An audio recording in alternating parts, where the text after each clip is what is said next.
William James used to say, indifference is the one trait that makes the very angels weep. Make very angels. Remember George Bernard Shaw in The Devil's Disciple says, indifference is the essence of inhumanity.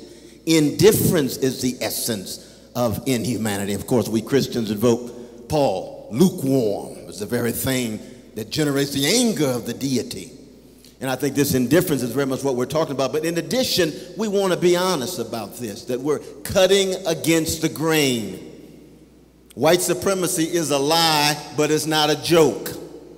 It has effects and consequences. Wealth inequality in an excessive manner is wrong. It's difficult to change. Male supremacy is a lie. It's not a joke.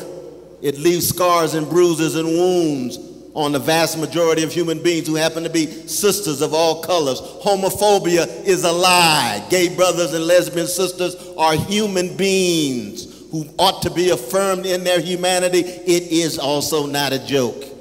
And that's what we're talking about. And that's why even in all of our dialogue, we know sometimes it looks like a losing cause. And that's why we talk about hope. Right? Goethe says what? He or she who has despaired, has not despaired, has never lived. So if you're not wrestling with despair the way Jacob wrestles in the 32nd chapter of Genesis with the angel of death in the midnight hour, then you're not part of a movement for democracy. Because it is about wrestling, which appears to be a noble but a losing cause, because the power of capital is mighty. The power of white supremacy and male supremacy and homophobia is mighty, but it's not almighty.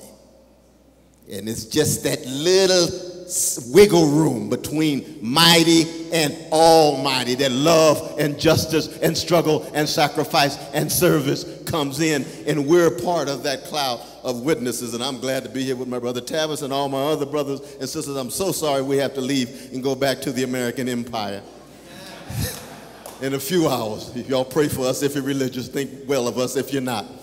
But we go back in dignity, standing tall, in part because of this conference and in part because of the tradition that produced us. Thank you again, Brother Ben. You're heading to the empire pretty soon yourself, right?